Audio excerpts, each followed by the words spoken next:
চিত্রনায়িকা অপু বিশ্বাসও সিনেমা নিয়ে ব্যবসায়িক উদ্দেশ্যে একটি ফিল্ম প্রোডাকশন হাউসের কার্যক্রম শুরু করেছিলেন বছর দুয়েক আগে। সেখান থেকে লাল শাড়ি নামে একটি সিনেমাও প্রযোজনা করেছেন, যদিও এটির বেশিরভাগ অর্থ সরবরাহ করেছেন সরকার, অর্থাৎ সরকারি অনুদানে নির্মিত হয়েছে সিনেমাটি।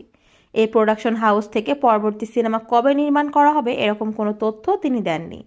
নতুন সিনেমা নির্মাণের কোনো খবর না থাকলেও নতুন ব্যবসার খবর নিয়ে সামনে এসেছেন তিনি। এবার পার্লার ও রেস্টুরেন্ট ব্যবসার নাম লিখিয়েছেন এই চিত্রনায়িকা। ৮ জানুয়ারি থেকে রাজধানীর আফতাবনগর আবাসিক এলাকায় Signature by AB Parlour and Boutiques ও এবি ক্যাফে অ্যান্ড রেস্টুরেন্ট নামে দুটি প্রতিষ্ঠানের কার্যক্রম শুরু করছেন অপু বিশ্বাস। এ প্রসঙ্গে তিনি বলেন, আমি চেয়েছি অভিনেত্রীর বাইরেও আমার একটা আলাদা পরিচয় থাকুক। একটা সময় আমাকে অন্য কিছু অবলম্বন করেই আমার জীবন পার করতে হতো, সেটা ভেবেই নতুন বিজনেস শুরু করেছি।